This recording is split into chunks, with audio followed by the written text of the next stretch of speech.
pour na site oyo bomoko ya mboka nazangi maloba oloba mais nazo senti na motema nanga ke eza site moko yo kende musika ya on a pamboli visionnaire nango pe na pamboli ba collaborateur nyonso nzamba pesa bino ba makoki place bozai ko suka nzamba mema bino likolo nzamba mema bino vraiment likolo nzamba baksela bino ya mingi ngalo kwa prophète na pamboli.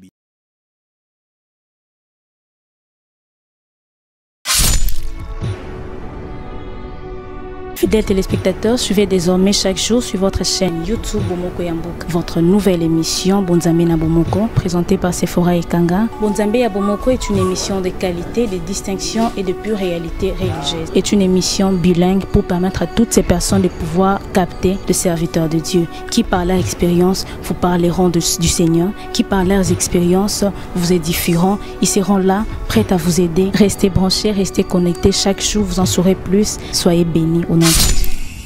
Ok, moi, le pasteur Timothée Chiswaka Mukala de l'église de la mission Maranatha. Je suis pasteur dont la représentation se trouve à Kinshasa.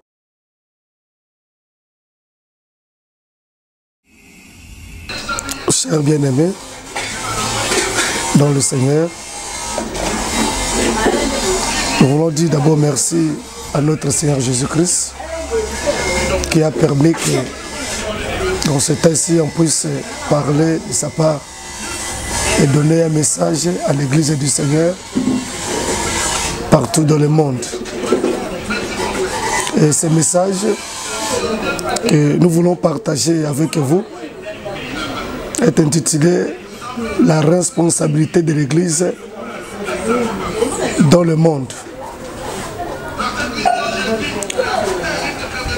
Nous voulons rappeler l'église, quelle est sa responsabilité, quelle est sa mission dans une localité, dans un pays ou partout le monde. Le Seigneur Jésus, qui a bâti son église et laissé cette église sur la terre. Il a laissé cette église afin de continuer la mission que lui-même était venu accomplir. Et en partant, il a laissé cette mission à l'église. Il a dit à ses disciples, comme le Père m'a envoyé, moi aussi je vous envoie. Donc c'est la même mission du Seigneur dans le monde que l'église doit continuer à faire. Mais moi je vais épingler une responsabilité que l'Église a dans ce temps de la fin. Et ce message, je l'ai tiré dans le livre de Jérémie, chapitre 29, du verset 1 jusqu'au 11e verset. Là, il est dit, ce message que le Seigneur avait donné à Jérémie le prophète, aux captifs de Babylone. Dans ce message, le contenu de ce message était Dieu s'adressait au peuple d'Israël qui se trouvait dans Babylone et à qui les faux prophètes, il y avait des prophètes qui leur donnaient des messages de fausses espérances, leur donnaient de fausses confiance quand ils leur disaient par rapport à leur situation que dans 2 ans, le Seigneur va vous libérer de Babylone, il va vous ramener dans votre terre.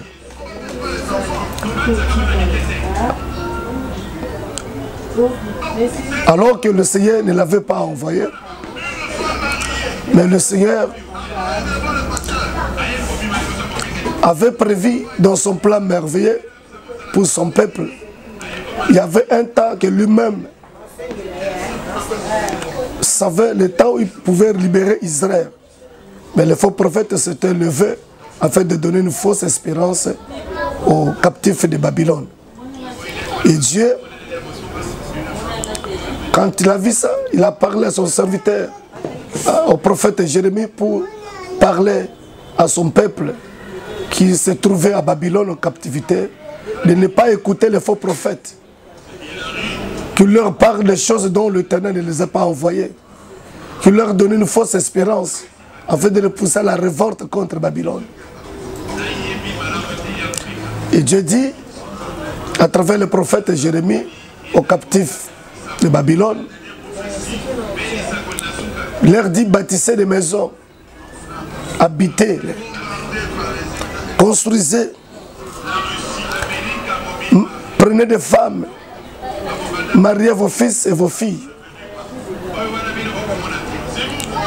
afin qu'ils aient des enfants, multipliez-vous et ne diminuez point. Et priez pour la ville dont vous vous retrouvez quand votre bonheur de pas le sien. Oui, c'est sur ce verset-là que nous avions tiré notre message pour parler de la responsabilité de l'Église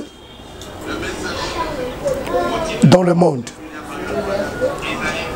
Israël, c'est un peuple saint, un peuple de Dieu, à qui Dieu avait permis un temps que ce peuple soit exilé à Babylone, parce qu'il voulait purifier la nation d'Israël qui s'était corrompue, qui s'était compromis, et Dieu leur avait permis ce jugement.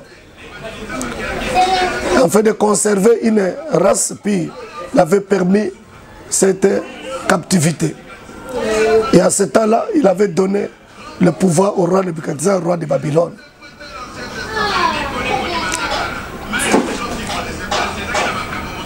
Babylone, c'est vrai, c'était un monde occulte, un pays occulte. Il y avait beaucoup de choses, la magie, la sorcellerie, des choses abominables. Mais Dieu avait permis que son peuple puisse se retrouver à Babylone. Aujourd'hui, Babylone représente le monde du péché, le monde sur lequel nous nous retrouvons.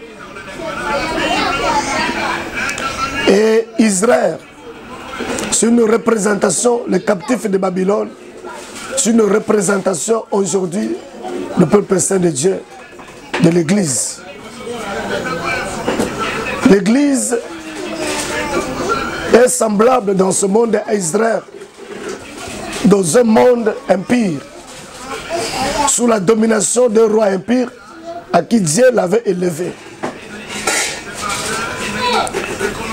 Mais Dieu, qui souhaitait le bonheur de son peuple, qui voulait que son peuple se marie, baptise de maison, soit et une vie stable. Mais voulait attirer l'attention de son peuple de savoir que malgré ce que moi je fais, malgré que je souhaite, c'est vrai, je veux que vous soyez stable là où vous êtes, que vous ayez des maisons, que vous soyez mariés, que vous ayez des enfants, que vous faites des jardins et mangez le fruit, c'est ça mon souhait. Mais n'oublie pas que toutes ces choses dépendent du bonheur de la ville où vous vous retrouvez. Donc tout ce que je souhaite pour votre vie est lié au bonheur de la ville où vous vous retrouvez. Donc si la ville sur laquelle je vous ai mené captif, je vous ai laissé, est dans le trouble, si cette ville n'est pas dans la stabilité, est dans le désordre, dans les guerres, dans les troubles, même votre bonheur sera aussi troublé. Même vous aussi, vous serez aussi dans les troubles. Maintenant, pour que vous ayez la paix, vous soyez stable, il faut que le pays sur lequel vous vous retrouvez soit aussi stable. C'est pourquoi il leur avait parlé à travers les prophètes pour leur dire de prier pour le bonheur de la ville, car leur bonheur dépendait du ciel. C'est la même chose avec l'église dans ce temps de la fin. Jésus-Christ, dont Jean dans la prière sacerdotale, il dit au Père, je les ai laissés dans le monde, mais ils ne sont pas de ce monde. Je ne te demande pas de les ôter du monde, mais de les garder. Donc même le Seigneur veut que nous puissions faire longtemps sur la terre afin d'accomplir la mission qu'il nous a laissée. Il ne veut pas notre mort, il ne veut pas notre souffrance. Il prie au Père qu'ils ne sont pas de ce monde, mais ils sont dans le monde. Gardez-les du monde. Par là, je veux dire que l'Église, qui est l'ensemble des personnes qui sont sorties hors du monde du péché pour former un peuple de Dieu, comme Israël qui est en Égypte et que Dieu les avait fait sortir de l'Égypte pour former une nation sainte. Nous aussi, l'Église, Dieu nous a pris de ce monde pour faire de nous une nation sainte. Mais dans un monde qui ne nous appartient pas, comme Israël en Babylone. Mais comme notre bonheur dépend de ce monde, nous devons prier pour le monde. Nous devons prier pour ce monde. Nous devons prier pour des villes, pour notre pays. Nous avons la responsabilité de prier, de prêcher l'évangile, de prêcher le message de paix, d'apporter la bonne nouvelle par tout le monde. C'est ça, la plus grande responsabilité de l'Église, c'est de prêcher le monde, de prêcher la paix au monde, la paix du Seigneur Jésus-Christ, de faire de ce monde le disciple de Jésus et de prier en faveur de ce monde où nous nous retrouvons. Dans une localité, dans une ville et partout où nous nous retrouvons, nous devons prier. Le Seigneur dit à travers le prophète Jérémie aux captifs de Babylone, il a dit que je sais, je connais les projets que j'ai formés. Dès que les 70 ans seront courus pour Babylone, je me souviendrai de vous. C'est vrai, dans ce monde, nous sommes comme ce peuple à Babylone pour un petit temps, quand le monde ne nous appartient pas. Mais il y a un temps où le Seigneur viendra nous prendre. Mais il viendra nous prendre au temps, quand le temps de ce monde seront écoulés, le Seigneur se souviendra de l'Église, il descendra du ciel pour prendre son Église. Mais en attendant qu'il vienne, en attendant son avènement, nous avons besoin de manger, de bonnes habitations, de se marier, de marier nos fils et de faire marier nos enfants, nos filles, d'avoir des enfants, de travailler, de manger dans un monde étranger. En entendant l'avènement du Seigneur, nous l'Église, nous devons prier pour le temps que le Seigneur nous a donné sur cette terre en entendant son retour. Voilà pourquoi chaque chrétien doit prier pour son pays, doit prier pour sa patrie, doit prier pour sa famille, doit prier pour son Église, doit prier là où il est, quand notre bonheur dépend de là où nous nous retrouvons. Même pour se réunir en réunion de prière, il faut que le pays soit en paix. Nous n'avons pas la responsabilité de travailler comme les politiciens. Nous n'allons pas agir comme les politiciens.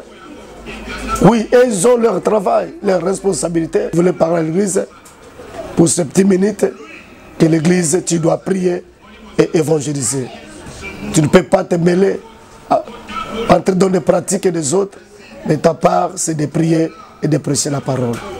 Même si tu te retrouves dans une famille de sorciers, mais toi tu dois prier en leur faveur, car ton bonheur dépend du bonheur de ta famille, même du bonheur de ton pays, même du bonheur de ce monde, du bonheur de ce monde, avant que le Seigneur ne vienne pour nous prendre. Bien que nous sommes étrangers, mais nous sommes encore sur cette terre, nous devons prier. Voilà mon message que je voudrais partager avec vous par rapport à la responsabilité que le Seigneur nous a donnée, ce que l'Église doit faire aujourd'hui. Comme nous voyons Israël, à sa sortie, il y avait des ramassis. Les ramassis bénéficiaient de la manne. Quoiqu'ils n'étaient pas de la race élue de Dieu, mais parce qu'ils étaient attachés à Israël, ils avaient bénéficié la manne, ils avaient bénéficié l'eau du rocher, bien que la terre promise n'était pas pour eux, mais à cause de l'attachement, eux aussi ils avaient en profité. Prions aussi pour nos frères et sœurs, prions pour nos maris, prions pour nos femmes, pour nos enfants, pour nos parents, prions pour nos autorités de l'État, prions pour les pays, pour qu'il y ait la paix. Que le Seigneur Jésus vous bénisse partout où vous êtes. Au nom de Jésus. Amen. Fidèles téléspectateurs, suivez désormais chaque jour sur votre chaîne YouTube Bomoko Yamboka votre nouvelle émission Bonzambe na Bomoko, présentée par Sephora Ekanga. Bonzambe ya Bomoko est une émission de qualité, de distinction et de pure réalité religieuse. C'est une émission bilingue pour permettre à toutes ces personnes de pouvoir capter le serviteur de Dieu, qui par leur expérience vous parleront du Seigneur, qui par leurs expériences vous édifieront. Ils seront là, prêts à vous aider. Restez branchés, restez connectés. Chaque jour, vous en saurez plus. Soyez bénis au nom de Jésus.